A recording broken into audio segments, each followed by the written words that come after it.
Hello दोस्तों, कैसे आप लोग। मैं उम्मीद करता हूँ आप अच्छे होंगे और आपका पढ़ाई अच्छा चल रहा होगा। आज के इस वीडियो में हम लोग बात करेंगे ये आपका सचिवालय सहायक के लिए आपका टेस्ट नंबर कितना है। तो ये आपका टेस्ट नंबर 15 है। 15 का पार्ट नंबर पहला है। ठीक है, आप लोगों में से बहुत लोगों को कमेंट आ रहा था कि सर इसको कंटिन्यू रखिए। बिल्कुल कंटिन्यू रहेगा। जितना भी अभी तक टेस्ट हुआ है प्लेटफॉर्म में ऑफलाइन, वो सभी हम आपके लिए लेकर के आ गए हैं। बस जैसे जैसे टाइम मिल रहा है हम आपको दे रहे हैं। थोड़ा सा बीपीएससी की एग्जाम हो जा रहा है, उसके बाद बिल्कुल सुबह शाम आपको 2 टाइम मिलेगा। ठीक है, ये टेस्ट। और इसमें क्वेश्चन जो है बिल्कुल एग्जाम पैटर्न पे आधारित है। आपको इससे बहुत ज़्यादा बेनिफिट होगा। और ख़ास करके जो हम इसमें एक्सप्लेनेशन लिख देते हैं, इससे भी आपको बेनिफिट होगा, क्योंकि कम समय में आपको ज़्यादा कुछ यहाँ पे मिलेगा। तो चलिए देखते हैं इसका हम लोग पहला क्वेश्चन ऊपर ही छूट गया, उसको हम थोड़ा नीचे कर लेते हैं। देखिए, पहला क्वेश्चन एक्चुअली मिलान करने वाला है। यहाँ पे आपको इसमें मिलान करना है। तो देखिए, सबसे पहले बात है कि खजुराहो। ठीक है, ये खजुराहो कहाँ पड़ता है? तो ये मध्य प्रदेश में पड़ता है। और ये किसके द्वारा बनवाया गया था? तो ये आने की खजुराहो का जो मंदिर है, ये आपका चंदेल राजा के द्वारा बनवाया गया था। उसके बाद आपका 2 में है कि एलोरा, ये महाराष्ट्र में पड़ता है। और एलोरा का जो मतलब मंदिर है, ये आपका राष्ट्रकूट राजा के द्वारा बनवाया गया था और कृष्ण प्रथम के द्वारा बनवाया गया था। अगला आपका कि दिलवाड़ा का जो जैन मंदिर है, इस आपका ये डी से मिल जाएगा। ये सोलंकी राजा जो आपका भीम प्रथम थे, उनके एक मंत्री थे, उनका नाम था आपका बिमल शाह, उसी के द्वारा ये बनवाया गया था। ये राजस्थान के माउंट आबू में पड़ता है। उसके बाद आने की दशावतार का है, तो ये आपका गुप्त राजा के द्वारा ये बनवाया गया था, ये यूपी में है। ठीक है, तो ये सभी मिलान हो गया। ये जो मतलब ये किसके द्वारा बनवाया गया था? तो सोलंकी राजा यानी कि बिमल शाह मतलब के द्वारा बनवाया गया था। ये भी आपको याद रखना है। अगला क्वेश्चन देखिए, अगला जो आपका क्वेश्चन नंबर 2 है, कह रहा है कि किस मकबरे को द्वितीय ताजमहल के नाम से जाना जाता है? किस मकबरे को? तो ऑप्शन आपका ए हो जाएगा कि रबिया उद दौरानी के मकबरा को द्वितीय ताजमहल के रूप में जाना जाता है। ये औरंगजेब के द्वारा ये मकबरा बनवाया गया था, क्योंकि ये रबिया उद दौरानी जो थी औरंगजेब की पत्नी थी। इनको एक और नाम से जाना जाता है, दिलरास बानो बेगम के नाम से भी इनको जाना जाता है। और ये मकबरा महाराष्ट्र में है। कहाँ पे? महाराष्ट्र में। ये देखिए, ये द्वितीय ताजमहल है। तो प्रथम ताजमहल कौन हो जाएगा? जो आगरा में है वो आपका प्रथम ताजमहल हो जाएगा, जिसका मतलब शाहजहां के द्वारा बनवाया गया था और 1632 में वो बनना स्टार्ट हुआ था। ठीक है, देखिए यहाँ पे नूरजहां है ऑप्शन बी में। नूरजहां के मकबरा आपका लाहौर में मिल जाएगा, जबकि ऑप्शन सी में है इत्मा उद्दौला का मकबरा, ये आपका आगरा में मिल जाएगा। और ये पहला मकबरा है जिसको सफ़ेद संगमरमर के द्वारा बनवाया गया था। ठीक है, ऑप्शन आपका डी में है कि जमुनिसा का जो आने की मकबरा है। तो देखिए, ये जमुनिसा के बारे में मैं थोड़ा बता देता हूँ। ये औरंगजेब की बेटी है। कौन है ये? औरंगजेब की बेटी है। तो यहाँ से आपको सब चीज़ों को याद रखना है।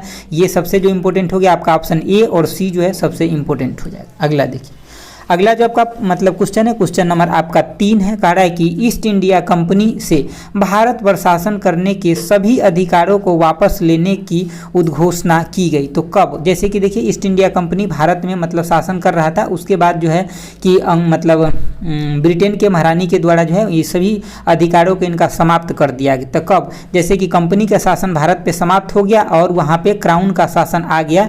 ये आपका ऑप्शन बी हो जाएगा कि 1 नवंबर 1858 को ऐसा हुआ। और ये पत्र जो है इलाहाबाद में पढ़ा गया था, जो मतलब ब्रिटेन के क्राउन के द्वारा भेजा गया था। जो पत्र इलाहाबाद में पढ़ा गया था, किसके द्वारा? तो लॉर्ड कैनिंग के द्वारा। ये भी क्वेश्चन आता है कि 1 नवंबर 1858 को इलाहाबाद में पत्र किसके द्वारा पढ़ा गया था? तो लॉर्ड कैनिंग के द्वारा पढ़ा गया था।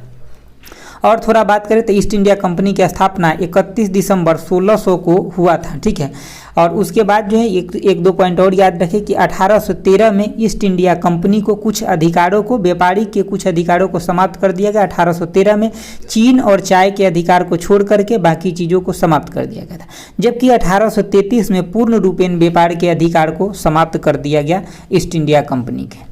अगला देखिए, अगला जो आपका क्वेश्चन है, क्वेश्चन नंबर आपका 4 है। कह रहा है कि कैबिनेट मिशन के भारत आगमन के समय वायसराय थे। तो भारत आगमन के समय वायसराय कौन होंगे? तो सबसे पहले ये देखिए कि कैबिनेट मिशन भारत में कब आया था? तो 1946 में कैबिनेट मिशन भारत आया था। और ये 3 सदस्य मतलब लोगों के 3 सदस्य मतलब जैसे कि कमेटी आया था। जैसे कि इनका नाम क्या था, हम शॉर्ट में लिखे, जैसे क्रिप्स इनका नाम था। ठीक है, इसका जो सिर्फ अगला वाला पोर्शन है वो लिखे। ठीक है, क्रिप्स हो जाएगा, अलेक्जेंडर और पैथिक लॉरेंस। पैथिक लॉरेंस जो थे ये इसके अध्यक्ष थे इस तीनों में से। ठीक है, अब अगला आपका जो मतलब पॉइंट है इसको भी देखिए, जैसे कि आपको अभी क्वेश्चन का आंसर पता नहीं चला, लेकिन सबका हम कार्यकाल देखते पता चल जाएगा कि 46 में कौन है। देखिए आपका यानी कि लॉर्ड लिनलिथगो की बात करें तो ये आपका 1936 से 43 तक है, इनका कार्यकाल है। लॉर्ड माउंटबेटन की बात करें तो ये मार्च 1947 से लेकर के और जून 1948 तक, ठीक है। जिस समय में भारत आज़ाद हुआ उस समय आज़ादी से पहले जो आपका जो गवर्नर जनरल थे भारत में वो लॉर्ड माउंटबेटन थे, और आज़ादी के बाद भी पहला गवर्नर जनरल लॉर्ड माउंटबेटन ही बने थे। उसके बाद ऑप्शन हम बी की बात करें तो यानी कि लॉर्ड ऑकेल की बात करें तो इनका जो कार्यकाल है मतलब 1836 से लेकर 43 तक, जबकि लॉर्ड वेवेल के जो कार्यकाल है ये आपका 1900 मतलब 43 से लेकर के और 1947 तक है। तो लॉर्ड वेवेल के समय में ही कैबिनेट मिशन भारत में आया था। तो ये सब बातें आपको याद रखना है। अगला देखिए, अगला जो आपका 5 नंबर क्वेश्चन है, क्या कह रहा है कि कांग्रेस के मंच से पहली बार वंदे मातरम 1896 में कोलकाता अधिवेशन के दौरान गाया गया। कांग्रेस के इस अधिवेशन की अध्यक्षता किसके द्वारा किया गया था? तो ऑप्शन आपका सी हो जाएगा, यानी कि R.M. सयानी के द्वारा किया गया। किसके द्वारा? R.M. सयानी के द्वारा अध्यक्षता किया गया था। और कई बार तो सिर्फ ये पूछ लेता है कि कब इसको गाया गया था, तो 1896 में पहली बार जो है यानी कि वंदे मातरम के कांग्रेस के अधिवेशन, कांग्रेस के कोलकाता अधिवेशन में गाया गया था। इसके जो रचनाकार थे कौन थे? तो बंकिम चंद्र चटर्जी इसके रचनाकार थे। ऑप्शन बी की बात करें तो दादा भाई नौरोजी। देखिए दादा भाई नौरोजी जो है कांग्रेस के 3 बार अध्यक्ष बने थे, 1886 में, 1886 में, 1893 में और 1906 में, ठीक है। तो ये तीनों आपको याद रखना है। अगला देखिए, अगला जो आपका 6 नंबर क्वेश्चन है। दोस्तों जो क्वेश्चन इंपॉर्टेंट है ना, जो भी लगता है आ सकता है, सिर्फ उस बात को हम लिख देते हैं यहाँ पे। देखिए मतलब 6ठा नंबर आपका क्वेश्चन है, कह रहा है कि गांधी मर सकते हैं परंतु गांधीवाद हमेशा जिंदा रहेगा। कांग्रेस के किस अधिवेशन में महात्मा गांधी ने मतलब ये मतलब वाक्य दिए थे या ये चीज़ें कहे थे? तो इसका आंसर आपका ऑप्शन बी हो जाएगा। कराची अधिवेशन जो हुआ था 1931 के, इसी में महात्मा गांधी कहे थे कि गांधी मर सकता है लेकिन गांधीवाद हमेशा जिंदा रहेगा। और इस अधिवेशन की अध्यक्षता सरदार वल्लभ भाई पटेल के द्वारा किया गया था।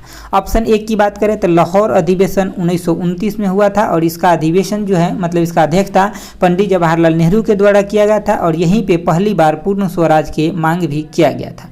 अगला हम ऑप्शन 3 की बात करें सी के, तो यह बेलगांव अधिवेशन है 1924 के, इसकी अध्यक्षता महात्मा गांधी जी द्वारा किया गया था, और एक ही बार जो है महात्मा गांधी जी के द्वारा अध्यक्षता किया गया था, ये यानी कि बेलगांव में, कर्नाटक के बेलगांव में 1924 में, ये यानी कि 40वां अधिवेशन था कांग्रेस का। ऑप्शन डी की बात करें हरिपुरा अधिवेशन के, तो देखिए एक चीज़ आपको याद रखना है, हरिपुरा जो है कहाँ? गुजरात में पड़ता है। तो मतलब सुभाष चंद्र बोस जी के द्वारा मतलब 2 अध्यक्षता किया गया था। एक तो आपका 1938 हो जाएगा और एक आपका 1939 हो जाएगा। हरिपुरा जो अधिवेशन था उसका 1938 में किए थे, जो कि कहाँ पे? ये गुजरात में पड़ता है। और जो त्रिपुरा है ये आपका कहाँ पड़ता है? तो मध्य प्रदेश में पड़ता है। 1939 में यहाँ पे भी अध्यक्षता किए थे। अगला क्वेश्चन देखिए, अगला जो आपका क्वेश्चन है क्वेश्चन नंबर आपका 7 है, कह रहा है कि क्रिप्स प्रस्ताव को किसने पोस्ट डेटेड चेक की संज्ञा दिया था? तो किसके द्वारा? तो महात्मा गांधी जी के द्वारा इसे पोस्ट डेटेड चेक की संज्ञा दिया गया था। और क्रिप्स मिशन जो है भारत में कब आया था? तो 1942 में भारत में आया था। अगला आपका 8 नंबर क्वेश्चन है, कह रहा है कि बिहार में सौराष्ट्र का यानी कि बिहार में सौराठ यानी कि सौराठ मेला जो है आयोजन कहाँ किया जाता है? तो ये आपका मधुबनी में होता है। ऑप्शन आपका डी हो जाएगा, मधुबनी में आपका सौराठ मेला लगता है बिहार में। जबकि सोनपुर की बात करें तो ये पूरे दुनिया में सबसे बड़ा पशु का मेला जो है ये सोनपुर में ही लगता है। अगला क्वेश्चन देखिए, अगला जो आपका क्वेश्चन है क्वेश्चन नंबर आपका 9 है, कह रहा है निम्नलिखित में से विश्व में चावल का सबसे बड़ा निर्यात कौन सा है? तो देखिए जो अगर उत्पादन पूछेगा तो सबसे बड़ा आपका चीन है उत्पादन चावल का, लेकिन निर्यात की बात करें तो भारत है सबसे बड़ा निर्यात, पहले नंबर पे है। और भारत जो है उत्पादन में दूसरे नंबर पे, उत्पादन में भारत दूसरे नंबर पे, निर्यात में पहले नंबर पे है चावल में। चीन जो है उत्पादन में पहले नंबर पे है, जबकि निर्यात में दूसरे नंबर पे आपका थाईलैंड हो जाएगा। अगला देखिए, अगला जो आपका क्वेश्चन है क्वेश्चन नंबर आपका 10 है, कह रहा है कि राज्य के यानी कि राज्य के कुल क्षेत्र में वन आच्छादित यानी कि वन आच्छादन के प्रतिशत के संदर्भ में निम्नलिखित में से कौन सा सही क्रम है? मतलब जो भी वन रिपोर्ट जो 2021 वाला है अभी वही चल रहा है, ठीक है। तो उसके अकॉर्डिंग जो है मतलब प्रतिशत के अकॉर्डिंग इसमें कौन सा ऑप्शन सही है आपसे पूछा जा रहा है। देखिए ऑप्शन क्वेश्चन आपका नीचे है क्योंकि दूसरे पेज में हो गया था। तो हम सबसे पहले थोड़ा इसका फैक्ट देख लेते जो इंपॉर्टेंट है। देखिए वन स्थिति रिपोर्ट जो 2021 है इसके अनुसार जो भारत में सघन वन का प्रतिशत है वो आपका 21.71% है, जबकि अगर कुल वन का प्रतिशत पूछ दे तो 24.62% जो है कुल वन है। अगर यहाँ पे मिजोरम ऑप्शन दिया रहता तो मिजोरम में 85% वन है, अरुणाचल प्रदेश में जो है आपका कितना, तो आपका 79% लगभग वन है। लेकिन इसमें जो भी ऑप्शन दिया इसके अकॉर्डिंग आपका ऑप्शन सी हो जाएगा, क्योंकि बढ़ते क्रम में यहाँ पे दिया गया प्रतिशत में महाराष्ट्र में आपका 16% वन है, मध्य प्रदेश में आपका 29% है। देखिए ये प्रतिशत में है, एरिया में पूछता है तो सबसे ज़्यादा मध्य प्रदेश में हो जाता है, लेकिन 29% जो है आपका कहाँ पे, मध्य प्रदेश में। उसके बाद उड़ीसा में है 32% और उसके बाद छत्तीसगढ़ में है 41%। तो ऑप्शन आपका सी जो हो जाएगा सही हो जाएगा। बिहार में जो वन का प्रतिशत है से यानी कि 7.784% के लगभग है। ठीक है, अगला देखिए, अगला जो आपका 11 नंबर क्वेश्चन है, कह रहा है कि निम्नलिखित में से कौन सा पृथ्वी पर सबसे शुष्क रेगिस्तान है। तो सबसे जो शुष्क रेगिस्तान है ऑप्शन आपका बी हो जाएगा, अटाकामा सबसे शुष्क रेगिस्तान है और ये आपका चिली में पड़ता है, साउथ अमेरिका में चिली में पड़ता है। कलाहारी की बात करें तो ये आपका अफ्रीका में पड़ता है और मोजावे रेगिस्तान की बात करें तो अमेरिका में पड़ता है। अगला आपका 12 नंबर क्वेश्चन है, कह रहा है तुजू दारा किस राज्य में स्थित है। तो तुजू दारा जो है आपका ऑप्शन बी हो जाएगा, मणिपुर में स्थित है। ठीक है, जबकि उत्तराखंड की बात करें तो माना और नीति जो है उत्तराखंड में है और अरुणाचल प्रदेश की बात करें तो बोमडिला जो अरुणाचल प्रदेश में। अगला देखिए, अगला आपका क्वेश्चन नंबर 13 है और इसको आप अच्छा से स्टार मार्क लगा के समझ लीजिए, जो भी कन्फ्यूजन है आपका दूर हो जाएगा आज यहीं पे। देखिए कह रहा है कि बांग्लादेश में ब्रह्मपुत्रा को किस नाम से जाना जाता है। तो सबसे पहले बात है कि यहाँ पे हम एक सीक्वेंस से पूरा समझ लेते हैं। देखिए जो आपका ब्रह्मपुत्रा नदी जो निकलता है तो ये हर जगह ब्रह्मपुत्रा के नाम से नहीं जाना जाता है, इसको असम में ब्रह्मपुत्रा के नाम से जाना जाता है। जहाँ ये तिब्बत से निकलता है वहाँ पे इसको सांगपो के नाम से जाना जाता है। किस नाम से, सांगपो के नाम से जाना जाता है। जब ये अरुणाचल प्रदेश में आता है तब इसको दिहांग के नाम से जानते हैं, और जब ये असम में आता है तब इसको ब्रह्मपुत्रा के नाम से जानते हैं, और जब ये बांग्लादेश में जाता है तब इसको जमुना के नाम से जानते हैं। यमुना से कंफ्यूज नहीं कीजिएगा, कभी कभी ऑप्शन में जमुना और यमुना दोनों देता है। तो जमुना जो है ये बांग्लादेश में ब्रह्मपुत्रा नदी को बोलते हैं, जबकि यमुना जो है भारत के सबसे लंबी सहायक नदी है, जो गंगा के सहायक नदी है। समझ गए बातों को, तो आपको क्लियर रखना है। तो देखिए अब ये जमुना जो है बांग्लादेश में गंगा से मिल जाता है, तब उस मिलने को जगह को क्या बोलते हैं, तो मेघना। और जब वो मिलने के बाद आगे बढ़ते हैं तब उसको पद्मा बोलते हैं। समझ गए बातों को, अगर कन्फ्यूजन है तो एक बार फिर से सुन लीजिए। देखिए जहाँ से निकलता है वहाँ पे हम क्या बोलते हैं, सांगपो, और आगे बढ़ता है अरुणाचल प्रदेश में तब हम इसको क्या बोलते हैं, दिहांग। उससे आगे बढ़ता है असम में तब उसको ब्रह्मपुत्रा नदी के नाम से जाना जाता है, और उससे भी जब आगे बढ़ता है, ठीक है, तब बांग्लादेश में चला जाता है तब उसको हम जमुना के नाम से जानते हैं। और जब जमुना और गंगा मिलता है उसको मेघना मिलता है, मेघना। और जब आगे बढ़ता है तब उसको पद्मा बोलते हैं। दोस्तों अगर आपको अच्छा लग रहा है तो एक बार लाइक जरूर कर दीजिएगा और दोस्तों के साथ शेयर भी कर दीजिएगा। अगला देखिए, अगला आपका क्वेश्चन नंबर 14 है, कह रहा है कि यानी कि भारत के किस राज्य शासित प्रदेश में सबसे अच्छी गुणवत्ता वाली एंथ्रासाइट कोयला मिलता है। तो इसका आंसर ऑप्शन ए हो जाएगा, जम्मू कश्मीर में सबसे अच्छा गुणवत्ता वाला एंथ्रासाइट कोयला मिलता है। इसमें आपका कार्बन का जो प्रतिशत होता है 90% से ऊपर होता है। ये कोयला 4 प्रकार के होता है जनरली। एक तो आपका एंथ्रासाइट हो गया जिसमें सबसे अधिक आपका कार्बन है, दूसरा बिटुमिनस होता है जिसमें लगभग 60% से थोड़ा ऊपर होता है, तीसरा आपका लिग्नाइट होता है जिसमें 60% से कम होता है, और चौथा जो होता है आपका पीट्स होता है जिसमें 40% के राउंड मतलब कार्बन होता है। अगला आपका 15 नंबर क्वेश्चन है, कह रहा है कि 1916 के कांग्रेस अधिवेशन में किसानों की समस्या को लेकर किसने जो है एक प्रस्ताव पेश किया था। तो देखिए राजकुमार शुक्ल जी के द्वारा जो है 1916 के कांग्रेस के अधिवेशन में लखनऊ में राजकुमार शुक्ल जी के द्वारा महात्मा गांधी जी को उन्होंने ये चीज़ें समझाए थे, जो मतलब बिहार के चंपारण में जो नील की खेती करने वाले किसान की दुर्दशा क्या है। ठीक है, तो वही बाद में जो है मतलब चंपारण सत्याग्रह हुआ था जब गांधी जी बिहार आए थे। अब देखिए ये लखनऊ में हुआ था। इस अधिवेशन की अध्यक्षता किसके द्वारा किया जा रहा था, अंबिका चरण मजूमदार के द्वारा, और यहाँ पे कांग्रेस और मुस्लिम दोनों जो है मिल गए थे 1916 के कांग्रेस अधिवेशन लखनऊ में। अगला देखिए, अगला जो आपका 16 नंबर क्वेश्चन है, कह रहा है कि बिहार के किस अभ्यारण्य या पक्षी बिहार को हाल ही में बिहार के पहले सामुदायिक रिजर्व के रूप में घोषित किया गया है। तो इसका आंसर ऑप्शन बी हो जाएगा, यानी कि गोगाबिल पक्षी बिहार को मतलब सामुदायिक रिजर्व के रूप में घोषित किया गया। आपका ऑप्शन ये है कि वाल्मीकि नगर जो वन्य जीव अभ्यारण्य है ये कहाँ पे, तो चंपारण में पड़ता है। कहाँ पे, चंपारण में पड़ता है। यानी कि कांवर पक्षी बिहार ये आपका बेगूसराय में पड़ता है, जबकि कुशेश्वर पक्षी बिहार जो है ये दरभंगा में पड़ता है। अगला देखिए, अगला आपका 17 नंबर क्वेश्चन है, कह रहा है कि निम्नलिखित में से कौन सा विषय समवर्ती सूची के अंतर्गत नहीं आता है। तो देखिए पंचायती राज्य जो है समवर्ती सूची के अंतर्गत नहीं, जबकि राज्य सूची के अंतर्गत आता है। जबकि आपका शिक्षा, आर्थिक नियोजन यानी कि विवाह विच्छेद, ये सब किस में आता है, तो समवर्ती सूची में आता है। अगला क्वेश्चन देखिए, अगला आपका क्वेश्चन नंबर 18 है, कह रहा है कि संघ की कार्यपालिका शक्ति राष्ट्रपति में निहित होगी और वह इसका प्रयोग संविधान के अनुसार स्वयं या अपने अधीनस्थ के द्वारा करेंगे। इसका उल्लेख जो है कहाँ पे दिया है, तो देखिए आपका ऑप्शन बी हो जाएगा इसका। देखिए आर्टिकल नंबर जो अनुच्छेद 53 है इसमें दिया गया है संविधान में कि मतलब अनुच्छेद 53 में मतलब कार्यपालिका शक्ति जो होगा प्रधानमंत्री के पास होगा, वो तो स्वयं यूज कर सकते हैं या अपने द्वारा चुनित अधिकारियों के द्वारा यूज करवा सकते हैं। आर्टिकल आपका अनुच्छेद 52 में है कि राष्ट्रपति का पद होगा, जबकि आपका 54 में है कि राष्ट्रपति का निर्वाचन, और 51 में जो है आपका कि जैसे कि अंतर्राष्ट्रीय लेवल पे शांति को स्थापित करना, आर्टिकल नंबर 51 में। अगला देखिए, अगला जो आपका 19 नंबर क्वेश्चन कर रहा है, निम्नलिखित में से किस संविधान संशोधन को लघु संविधान संशोधन कहा जाता है। तो ऑप्शन आपका सी हो जाएगा। 42वां संविधान संशोधन को लघु संविधान संशोधन कहा जाता है। इसको 1976 में किया गया था, स्वर्ण सिंह के सिफारिश पे किया गया था। इसमें कुछ चीज़ों को जोड़ दिया गया था, जैसे कि लोकसभा के समय के कार्यकाल को 5 साल से बढ़ाकर 6 साल कर दिया गया था। जबकि अगर हम ऑप्शन ए की बात करें 44वां संविधान संशोधन, तो ये आपका 1978 में हुआ था और इसमें संपत्ति के अधिकार को मतलब जो मौलिक अधिकार था उसको कानूनी अधिकार बना दिया गया था।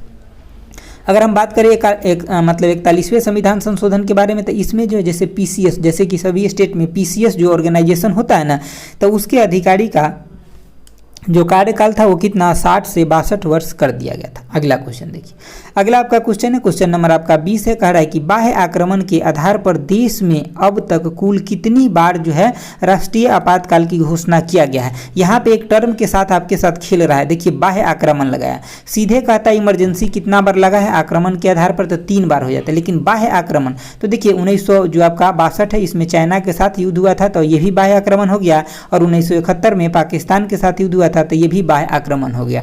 तब बाह्य आक्रमण के आधार पे 2 बार जो है मतलब राष्ट्रपति शासन मतलब क्या बोलते हैं नेशनल इमरजेंसी लगा हुआ है, यानी कि राष्ट्रीय आपात लगा हुआ है। जबकि आंतरिक अशांति के मतलब व्यवस्था पे जो है एक बार 1975 में है जो है देश में राष्ट्रपति शासन जो है मतलब राष्ट्रीय आपात जो है ये लगा हुआ है। ठीक है, राष्ट्रीय आपात एक बार आंतरिक अशांति के वजह से लगा हुआ है, तो टोटल 3 बार, लेकिन बाह्य आक्रमण की वजह से 2 बार लगा हुआ है। अगला देखिए, और ये 352 में अनुच्छेद 352 में राष्ट्रीय आपातकाल की व्यवस्था दिया गया।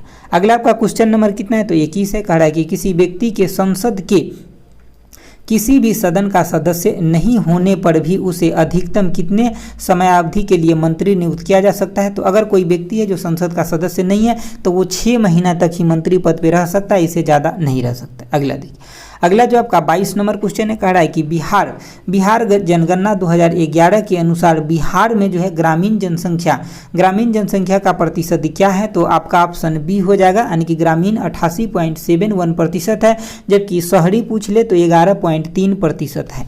अगला क्वेश्चन देखिए, अगला आपका क्वेश्चन नंबर कितना है, तो 23 है, कह रहा है कि डोडा बेटा यानी कि चोटी निम्नलिखित में से किस पर्वत श्रृंखला पर स्थित है। तो देखिए ये आपका ऑप्शन ए हो जाएगा, नीलगिरी पहाड़ी पे जो है मतलब नीलगिरी पहाड़ी के सबसे ऊंचा जो चोटी है ये आपका डोडा बेटा है। जबकि आपका दक्षिण भारत के दूसरा सबसे ऊंचा चोटी है, इसका हाइट जो है 2637 मीटर है। ठीक है, ऑप्शन सी में आपका अन्नामलाई की पहाड़ी, देखिए अन्नामलाई पहाड़ी की सबसे ऊंची चोटी है अन्नाईमुडी है, और दक्षिण भारत के सबसे ऊंचा चोटी यही है, इसका हाइट जो है 2695 मीटर है। जबकि आपका नल्लामलाई आंध्र प्रदेश के भाग में ज़्यादा से ज़्यादा पड़ता है। अगला देखिए, अगला आपका 24 नंबर क्वेश्चन है, कह रहा है सर्दी की शुरुआत यानी कि सर्दी की शुरुआत में तमिलनाडु के तटीय क्षेत्र में वर्षा का जो मतलब क्या कारण है। तो देखिए सर्दी के क्षेत्र में तमिलनाडु में वर्षा होता है, ये किधर से होता है, तो ये आपका उत्तर पूर्वी, जैसे कि ये आपका उत्तर हो गया, ये पूर्वी होगा, तो यहाँ से जो मतलब मानसून चलता है तो यही आपका यहाँ पे वर्षा करता है, तो ऑप्शन आपका बी हो जाएगा। जबकि पूरे भारत में जो मैक्सिमम वर्षा होता है ये आपका दक्षिण यानी कि दक्षिण पश्चिम मानसून की वजह से ही पूरे भारत में मैक्सिमम वर्षा होता है। जबकि ऑप्शन सी में है कि शीतोष्ण चक्रवात की वजह से, जैसे आंध्र प्रदेश उड़ीसा इस साइड में जो वर्षा होता है वो चक्रवातीय वर्षा होता है। अगला क्वेश्चन देखिए, अगला जो आपका क्वेश्चन है क्वेश्चन नंबर आपका 25 है। देखिए 25 नंबर क्वेश्चन कह रहा है कि सहारा रेगिस्तान में उत्तर पूर्वी तथा पूरब से पश्चिम दिशा में चलने वाली गर्म शुष्क पवन हैं जो अफ्रीका के पश्चिम तट की उष्ण व आर्द्र पवन में शुष्कता लाती है जिससे मौसम सुहाना और स्वास्थ्यप्रद हो जाता है। तो देखिए ये जो है ना सहारा रेगिस्तान में चलता है, ये आपका हरमट्टन चलता है और ये देखिए ये आपका सुहावना भी लाता है और स्वास्थ्यप्रद मतलब लाभदायक होता है स्वास्थ्य के लिए भी, तो इसीलिए इसको डॉक्टर पवन के नाम से भी जाना जाता है। आपको सीधे एग्जाम में ऐसे भी क्वेश्चन आता है कि किस पवन को डॉक्टर पवन के नाम से जाना जाता है, तो हरमट्टन को डॉक्टर पवन के नाम से भी जाना जाता है और ये सहारा रेगिस्तान में बहता है। अगर हम सिरोके की बात करें तो ये आपका इटली में बहता है, ठीक है, और अगर हम शामल की बात करें तो ये इराक ईरान के साइड में बहता है। अगला देखिए, अगला जो आपका क्वेश्चन नंबर 26 है, कह रहा है कि छऊ और सरहुल जो लोक नृत्य हैं का संबंध किस राज्य से, तो झारखंड से सहुल और छऊ और सरहुल का जो संबंध है झारखंड राज्य से। अगला आपका क्वेश्चन नंबर 27 है, कह रहा है कि न्यायिक प्रक्रिया की अवधारणा किस देश में उत्पन्न हुई। तो देखिए न्यायिक सक्रियता जो है ना, इसका मतलब है आपका लोकहित याचिका। तो लोकहित याचिका के जनक अमेरिका को माना जाता है। किसको? अमेरिका को माना जाता है। जबकि भारत में ये 1970 से 80 के दशक में आया और किसके द्वारा इसका लागू किया गया, तो PN भगवती को, मतलब इसके जनक भी भारत में जो है मतलब लोकहित याचिका के जनक जो है PN भगवती को माना जाता है। अगला देखिए, अगला आपका जो 28 नंबर क्वेश्चन है, कह रहा है कि संविधान के किस अनुच्छेद के अंतर्गत किसी राज्य के संविधान सभा में अनुसूचित जाति तथा अनुसूचित जनजातियों के लिए आरक्षण का प्रावधान किया गया है।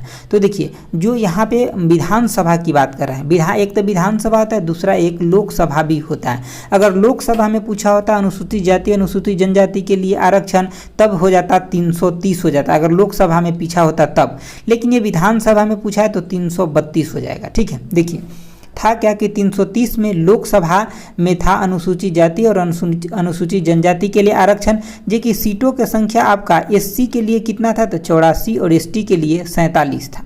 जबकि आपका मतलब 331 में था एंग्लो इंडियन का मतलब प्रावधान था, उसमें नियुक्ति के लिए लोकसभा में। तो इसको 104वां संविधान संशोधन के द्वारा इसको खत्म कर दिया, एंग्लो इंडियन का सीट खत्म कर दिया ये सेंट्रल में। उसके बाद हम बात करते हैं 332 का, तो विधानसभा में जो हो जाएगा मतलब SC ST के लिए जो हो जाएगा, जो मतलब रिजर्व सीटें हैं वो 332 में हो जाएगा। तो क्वेश्चन के आंसर ऑप्शन C हो जाएगा। जबकि 333 में क्या दिया हुआ था, तो राज्य में एंग्लो इंडियन के, जो राज्य में विधानसभा में होता है, वो एंग्लो इंडियन का जो मतलब नियुक्ति दिया था उसको भी मतलब 104वां संविधान संशोधन के द्वारा खत्म कर दिया है। और बिहार में जो आपका SC का सीट है विधानसभा में, वो आपका 38 को रिजर्व सीट है और यही क्वेश्चन BPSC में पूछा गया था, ठीक है दोस्तों। ये सब PDF के लिए हम आपको थोड़ा सा बता देते हैं, एक सेकंड देखिए। जैसे कि टेस्ट नंबर 1 से लेकर के और ये 11 तक का PDF आपको टेलीग्राम पे मिल जाएगा। उसके बाद आपका 12, 13, 14, 15 और 16 ये 5 गो PDF है। ये आपका बिल्कुल फ्रेश टेस्ट का PDF बना करके इसका लिंक आपको मिल जाएगा। आप डिस्क्रिप्शन बॉक्स या मतलब कमेंट बॉक्स चेक कीजिएगा, वहाँ मिल जाएगा, वहाँ से आप डाउनलोड कर सकते हैं। अगला देखिए, अगला जो आपका मतलब 29 नंबर क्वेश्चन है, क्या कह रहा है कि राज्य के पुनर्गठन से संबंधित फजल अली आयोग का गठन कब किया गया था। तो फजल अली आयोग का गठन किया गया था, ऑप्शन C हो जाएगा, 1953 में किया गया था। जबकि ये अपना रिपोर्ट जो सौंपे थे 1956 में मतलब रिपोर्ट सौंपे थे। तो जब ये रिपोर्ट सौंपे थे उसी समय जो भाषा के आधार पर राज्यों का पुनर्गठन हुआ था। तो क्वेश्चन के आंसर आपका ऑप्शन C हो जाएगा। अगला जो आपका क्वेश्चन है, क्वेश्चन नंबर थोड़ा बड़ा है, इसको ध्यान से देखिए। कह रहा है कि निम्न में से उन मूल अधिकारों का चयन करें जो भारतीय नागरिक को प्राप्त है परंतु जो है मतलब गैर नागरिकों विदेशी को ये प्राप्त नहीं है। तो देखिए जो आपका ये 14 जो है आर्टिकल, ये आपका दोनों को प्राप्त है, भारतीय और गैर भारतीय दोनों को। इसमें क्या है कि विधि के समक्ष समता और विधियों का समान संरक्षण, तो ये दोनों को प्राप्त है, तो ये तो आपका आंसर नहीं होगा। जबकि मतलब 2 में है कि केवल धर्म, मूल और वंश, जाति, लिंग, जन्म स्थान के आधार पर जो है मतलब विभेद या अन्य की प्रतिषेध, ये सिर्फ भारतीयों को प्राप्त है और ये आपका अनुच्छेद 15 में आता है। अनुच्छेद 16 क्या कहता है कि लोक नियोजन के विषय में अवसर की समानता, तो ये भी सिर्फ भारतीयों के प्राप्त है। आपका 29 में क्या आता है कि जैसे कि यहाँ पे अल्पसंख्यकों के हितों का संरक्षण, तो ये तीनों के तीनों 15, 16 और 29 जो है ये सिर्फ भारतीयों के प्राप्त है, और एक जो है मतलब 14 जो है ये भारतीयों के प्राप्त नहीं, मतलब दोनों को प्राप्त है। तो अगला यहाँ पे आपका आंसर क्या आ जाएगा, ऑप्शन नंबर सी हो जाएगा। देखिए आपका अगला जो क्वेश्चन है ये कह रहा है कि निम्नलिखित में से कौन अपना पद धारण करते समय शपथ यानी कि प्रतिज्ञा नहीं लेते हैं। तो ऑप्शन आपका सी हो जाएगा। लोकसभा के अध्यक्ष जो होते हैं अपना मतलब उस समय शपथ लेते हैं, उस समय जो है ना लोकसभा अध्यक्ष के पद के लिए शपथ लेते, उस समय मतलब बैठते हैं उस समय शपथ नहीं लेते, क्योंकि ये मंत्री के रूप में पहले ही शपथ ले लिए रहते हैं। अगला देखिए सांसद के रूप में पहले शपथ ले लिए रहते हैं। अगला जो आपका 32 नंबर क्वेश्चन है कह रहा है कि यानी कि निम्नांकित में से कौन राष्ट्रीय आय को व्यक्त करता है। तो ऑप्शन आपका ए हो जाएगा। स्थिर बाजार मूल्य पर सकल घरेलू उत्पाद जो है ये आपका राष्ट्रीय आय को व्यक्त करता है। अगला क्वेश्चन देखिए, अगला जो आपका 33 नंबर क्वेश्चन है कह रहा है कि वर्ल्ड इकोनॉमी आउटलुक रिपोर्ट कौन सी संस्था जो है प्रकाशित करता है। तो ऑप्शन आपका सी हो जाएगा, यानी कि IMF के द्वारा, इंटरनेशनल मॉनेटरी फंड यानी कि अंतर्राष्ट्रीय मुद्रा कोष के द्वारा जारी किया जाता है। और इसका गठन जो है 1944 में हुआ था और अपना वर्किंग जो शुरू किया था 1945 से शुरू किया था। अगर हम बात करें यहाँ पे कि संयुक्त राष्ट्र विकास परिषद यानी कि UNDP के बारे में, तो ये आपका मानव विकास रिपोर्ट जारी करता है। और विश्व बैंक की स्थापना भी आपका 44 में हुआ था, लेकिन 45 से अपना अच्छे से काम करना शुरू कर दिया था। और विश्व बैंक के द्वारा ईज ऑफ डूइंग बिजनेस जारी किया जाता है। अगला देखिए, अगला आपका 34 नंबर क्वेश्चन है कह रहा है कि निम्न में से कौन सा सूचकांक जो है संयुक्त राष्ट्र विकास कार्यक्रम द्वारा जारी नहीं किया जाता है। ठीक है, तो देखिए ऑप्शन आपका सी और डी दोनों जारी नहीं किया जाता है। जैसे कि लैंगिक असमानता सूचकांक जो ये आपका विश्व आर्थिक मंच यानी कि वर्ल्ड इकोनॉमी फोरम के द्वारा जारी किया जाता है। जबकि आपका पर्यावरण गुणवत्ता सूचकांक जो ये आपका USA की एक संस्था है उसके द्वारा जारी किया जाता है। जबकि आपका UNDP के द्वारा जो जारी किया जाता है वो कौन कौन सा, जैसे कि मानव विकास सूचकांक और बहुआयामी निर्धनता सूचकांक, ये दोनों जो है मतलब जारी किया जाता है UNDP के द्वारा, जिसको हिंदी में संयुक्त राष्ट्र विकास मतलब बोलते हैं। अगला देखिए, अगला जो आपका 35 नंबर क्वेश्चन है कह रहा है कि निम्न में से किस उद्योग को सनराइजिंग उद्योग कहा जाता है। तो ऑप्शन आपका बी हो जाएगा। सूचना प्रौद्योगिकी को सनराइजिंग उद्योग कहा जाता है। ठीक है, डेयरी उद्योग जो है आपका दूध उत्पादन से संबंधित है। अगला जो आपका क्वेश्चन है 36 नंबर का है कि द्वितीय गोलमेज सम्मेलन किस प्रश्न पर असफल रहा था। तो ऑप्शन आपका बी हो जाएगा। सांप्रदायिक प्रतिनिधित्व पर असफल रहा था।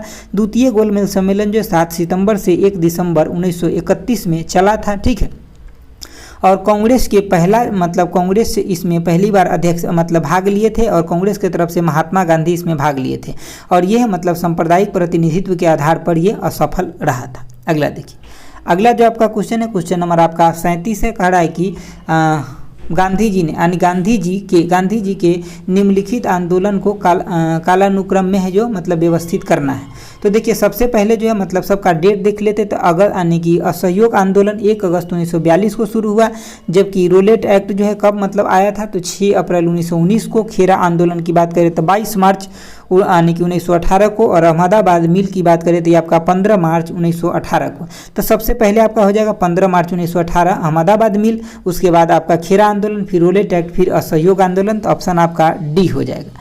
अगला आपका 38 नंबर क्वेश्चन है कह रहा है कि स्वराज पार्टी क्यों स्थापित की गई थी। तो ऑप्शन आपका सी हो जाएगा। विधानसभा में यानी कि अवरोध डालने के लिए, विधानसभा में अवरोध डालने के लिए मतलब गलत नेगेटिव नहीं था इनका, मतलब विधानसभा में अवरोध डालना मतलब सही चीज़ों को प्रमोट करना और गलत चीज़ों को दबाना।